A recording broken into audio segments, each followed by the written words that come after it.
Mata yang Indah, karya Budi Dharma. Beberapa saat sebelum meninggal, ibu mengelus-ngelus kepala saya, kemudian berkata, "Haruman, lihatlah mata saya baik-baik." Tanpa ada nyala lembut dalam mata ibu, nyala lilin yang hampir padam. Lilin sudah hampir habis, demikian pula sumbunya. Namun tampak nyala lilin itu tenang, tidak sama dengan nyala lilin yang berjuang untuk tetap hidup pada saat berhadapan dengan angin yang akan membunuhnya.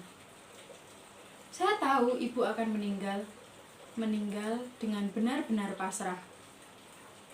Dengan mendadak ada bau entah datang dari mana, amat lembut, namun amat segar. Saya diam, namun saya ingat cerita ibu ketika saya masih kecil dahulu. Haruman, pada saat saya akan meninggal kelak, akan ada bau dari surga dikirim ke dunia. Siapa yang mengirim? Tanya saya dulu ketika saya masih kecil. Malaikat. Ketahuilah, Haruman, ada masa awal dan ada masa akhir. Demikian juga kehidupan manusia. Menjelang saat kehidupan seseorang berakhir, pasti ada malaikat melayang-layang tidak jauh dari dia yang akan meninggal. Kadang-kadang malaikat tidak membawa apa-apa. Kadang-kadang membawa petaka. Kadang-kadang pula membawa bunyi-bunyian atau bau yang tidak terbayangkan oleh manusia sebelumnya. Lakukanlah tindakan-tindakan mulia dengan hati yang bersih dalam kehidupanmu, agar kelak sebelum kamu meninggal, malaikat akan membawakan kamu pertanda-pertanda yang agung. Entah mengapa begitu ibu selesai berkata mengenai malaikat yang pada suatu saat akan datang, saya lupa kata-kata ibu. Saya hanya ingat ibu selalu berbuat baik kepada siapapun. Dan sering sekali ibu saya memberi nasihat kepada saya untuk meniru perbuatan-perbuatannya. Sebagai anak yang baik, saya selalu menurut. Pada suatu hari, entah umur berapa saya pada waktu itu, ibu menyuruh saya untuk pergi, entah kemana. Lupakanlah saya, Haruman. Namun, jangan lupa nasihat saya. Pergilah ke tempat-tempat jauh untuk mencari pengalaman. Pada saatnya nanti, kamu pasti akan merasa bahwa waktumu untuk kembali kepada saya telah tiba. Demikianlah sejak saat itu saya mengembara. Selama mengembara, saya pernah menjadi pengayuh perahu tambang, penebang pohon di hutan-hutan lebat, tukang memasang atap rumbia, dan entah apa lagi. Nasihat ibu untuk selalu bertindak baik dengan hati bersih selalu saya turuti. Tapi entah mengapa saya merasa bahwa saya selalu dicurigai oleh siapapun yang bertemu dengan saya. Begitu melihat mata saya, siapapun pasti membersihkan sikap curiga. Kecurigaan apa yang mereka pendam saya tidak tahu.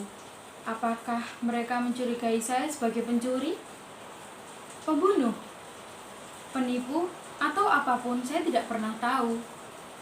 Karena itu saya selalu merasa bersalah, atau mungkin lebih dari sekedar bersalah. Saya merasa saya berdosa, kendati saya yakin saya tidak pernah melakukan tindakan laknat sama sekali. Berpikir buruk pun kepada siapapun dan kepada apapun saya tidak pernah. Mungkin karena saya merasa selalu dicurigai, dan karena itu saya selalu merasa bersalah dan berdosa. Saya selalu berpindah-pindah tempat. Tidak pernah saya tinggal di suatu tempat lebih dari 3 hari. Memang tidak ada satu orang pun yang pernah mengusir saya. namun saya sendiri merasa bahwa saya akan menjadi beban bagi mereka. Pada suatu hari, ketika saya sedang berjalan dari satu desa ke desa lain, seekor burung besar tanpa saya ketahui dari mana asalnya, dengan sangat mendadak menukik ke arah saya. Lalu berusaha dengan amat susah payah untuk menyerang mata saya.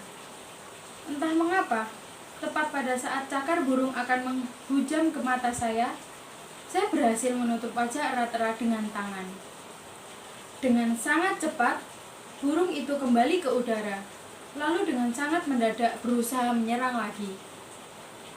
Demikianlah bertubi-tubi burung itu menyerang saya, dan bertubi-tubi pula saya menutup wajah saya dengan tangan. Akhirnya, burung itu hanya sanggup melukai tangan saya, tanpa sanggup mencongkel mata saya. Untuk menahan rasa sakit, saya terguling-guling di atas tanah dan mengerang-erang dahsyat. Entah berapa lama. Namun, sampai berhari-hari darah masih terus merembes keluar dari luka tangan saya. Dan rasa sakit masih benar-benar menyiksa. Sesuai dengan pesan ibu, selama mengembara memang saya sudah berhasil melupakan ibu. Selama mengembara itu, saya tidak pernah berpikir bahwa seharusnya saya mempunyai ibu, ayah, saudara, dan kerabat lain. Saya benar-benar merasa sebatang kara, tanpa pernah menyadari perasaan saya sendiri bahwa saya adalah sebatang kara. Entah mengapa pada saat saya hampir selesai berguling-guling di atas tanah untuk menahan rasa sakit, sekonyong-konyongnya saya teringat cerita ibu dahulu ketika saya masih kecil. Haruman. Demikianlah kata ibu dahulu ketika saya masih kecil. Orang-orang suci pernah berkata, sebagaimana yang sering saya katakan dahulu, bahwa para pengembara besar ditakdirkan untuk tinggal di suatu tempat lebih dari 3 hari. Kalau tidak, akan timbul kekacauan. Ingat-ingatlah kembali kisah para pengembara besar sebagaimana yang sudah sering saya ceritakan. Entah mengapa begitu saya selesai teringat kata-kata ibu mengenai para pengembara besar, dengan sangat mendadak saya lupa ibu. Demikian pula semua tindakan dan kata-kata ibu. Hanya memang kadang-kadang saya merasa mendapat peringatan, entah dari siapa, untuk tidak tinggal bersama orang lain lebih dari 3 hari. Dan memang saya tidak pernah mempunyai keinginan sedikit pun untuk mengganggu dan membebani orang lain. Demikian setelah saya kena serang burung besar itu, saya cacat. Tangan saya masih tetap dapat saya pergunakan untuk bekerja, namun lambat dan cepat capai. Seluruh tubuh saya juga menjadi tidak beres. Kadang-kadang tubuh saya mendadak panas, seolah darah saya mendidih. Beberapa kali pula dengan mendadak saya kehilangan keseimbangan. Kalau keseimbangan kacau, saya terpaksa berjalan terhuyung, kemudian terjatuh, dan kemudian berguling-guling menahan rasa sakit. Namun saya harus terus bekerja. Saya tidak mau mengganggu dan membebani orang lain, dan saya menolak untuk menjadi pengemis. Setelah sekian kali pernah menjadi pendayung perahu tambang di berbagai desa, akhirnya saya kembali lagi menjadi pendayung perahu tambang di sebuah desa sepi dan terpencil. Mengapa saya menjadi pendayung perahu tambang lagi? Tidak lain karena pada suatu hari, ketika saya sedang tertidur di bawah sebuah pohon rindang, dengan sangat mendadak tubuh saya tertumbuk dengan tidak sengaja oleh seorang laki-laki. Begitu keras dia menumbuk saya sampai-sampai dia terpaksa terguling. Saya benar-benar terperanjat ketika saya menyadari bahwa ternyata mata laki-laki yang tidak sengaja menumbuk tubuh saya ini memiliki mata yang luar biasa indah dan luar biasa cemerlang. Namun terasa benar bahwa mata yang luar biasa indah itu sebetulnya mengandung penyakit. "Apakah kamu seorang laki-laki muda?" tanya dia. "Ya," kata saya. Saya sadar bahwa dia memang memandang saya dengan tajam. Namun saya juga sadar bahwa sebetulnya dia tidak melihat saya. Maaf, sudah bertahun-tahun saya mengalami rabun mata. Makin hari makin rabun mata saya. Padahal di desa ini hanya sayalah yang mau menjadi pendayung perahu tambang. Kebetulan saya tidak mempunyai kemampuan untuk bekerja apapun selain mendayung perahu tambang saya. Penumpang perahu tambang memang sangat jarang. Namun tidak berarti bahwa saya dan perahu saya tidak pernah diperlukan. Pemilik perahu tambang itu bernama Gues. Potongan tubuhnya rasa-rasanya mirip potongan tubuh saya. Begitu juga cara dia berjalan. Segera setelah dia membawa saya ke perahu tambangnya, dia menghilang entah kemana. Mula-mula saya tidak tahu bagaimana dia bisa berjalan dan mengayuh perahunya, sebab saya benar-benar yakin bahwa sebetulnya matanya sudah benar-benar buta. Sampai hari hampir menjelang malam, tidak ada satu penumpang pun memerlukan perahu tambang.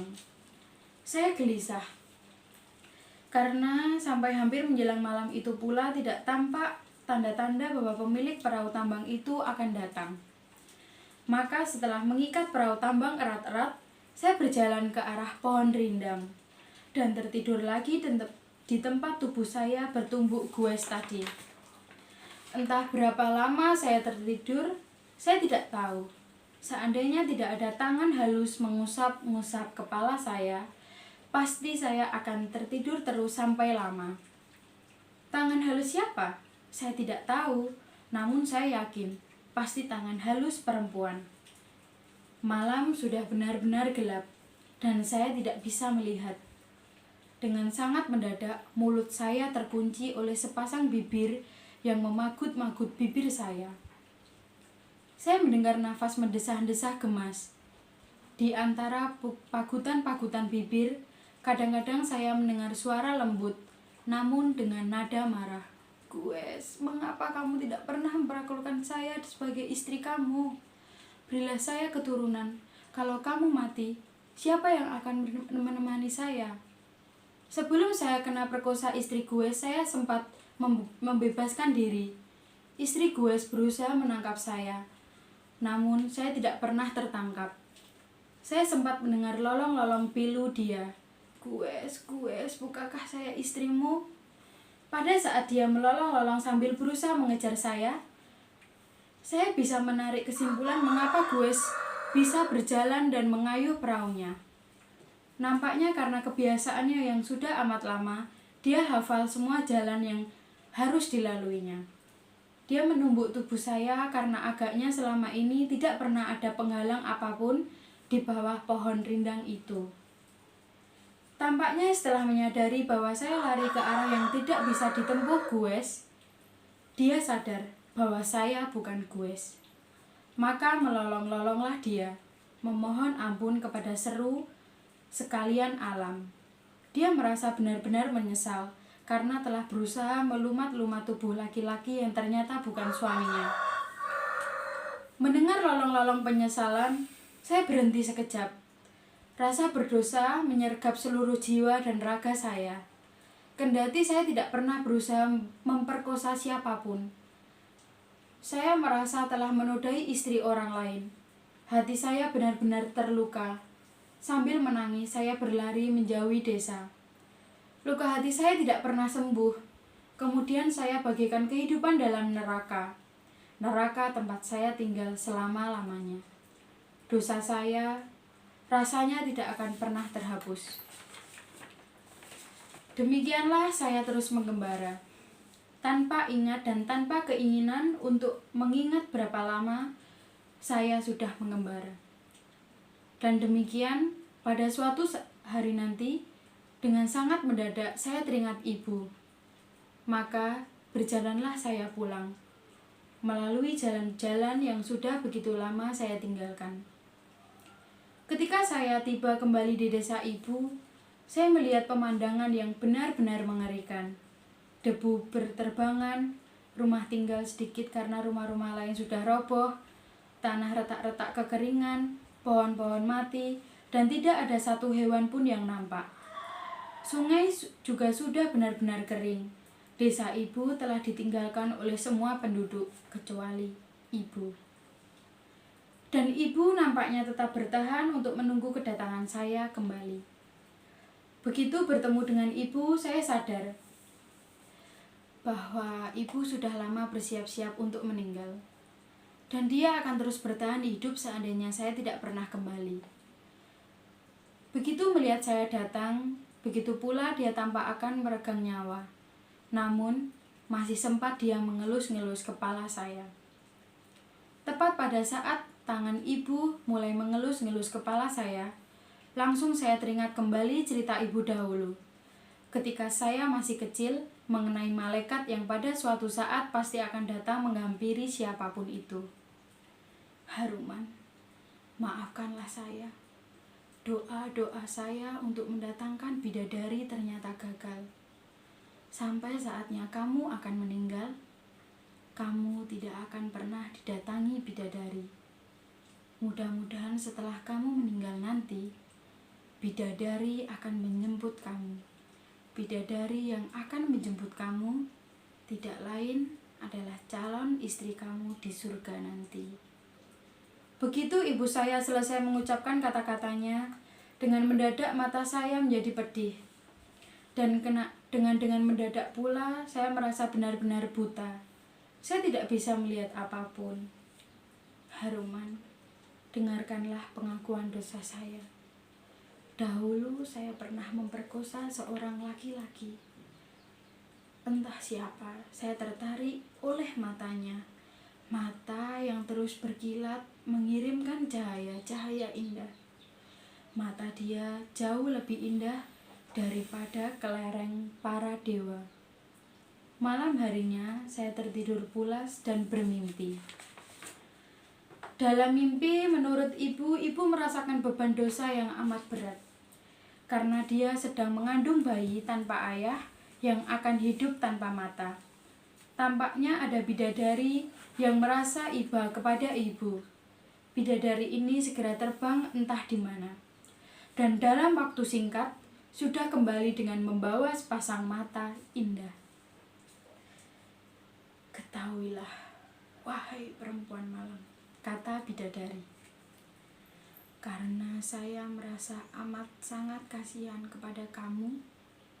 Dengan sangat tergesa-gesa, tadi saya mencomot mata seseorang. Saya tidak tahu siapa dia. Apakah semasa-masa hidup dia orang berhati mulia atau sebaliknya, saya tidak tahu. Arwah dia masih melayang-layang, belum ditentukan apakah dia akan tercebur ke neraka ataukah terangkat ke surga. Saya hanya tahu, wahai perempuan malang, bahwa mata dia luar biasa indah. Tidak mungkin saya mengembalikan kepada pemiliknya mata itu. Ketahuilah, dia tidak akan memerlukan mata lagi. Kalau ternyata dia tercebur ke neraka, dia akan memperoleh mata baru. Mata jahanam sesuai dengan kebejatan hati dan tindakan dia selama dia masih hidup di dunia ini. Dan kalau ternyata dia terangkat ke surga, dia akan memperoleh sepasang mata yang baru yang jauh lebih indah. Tepat pada saat ibu akan mendesahkan nafas terakhir dalam hidupnya, saya berkata, "Ibu, pergilah dengan damai. Sudah sejak dahulu saya memaafkan ibu. Bidadari yang selama ini ibu harapkan telah datang menjemput saya." Saya yakin ibu tidak sempat mendengar kalimat saya terakhir. Surabaya 8 Oktober 2000.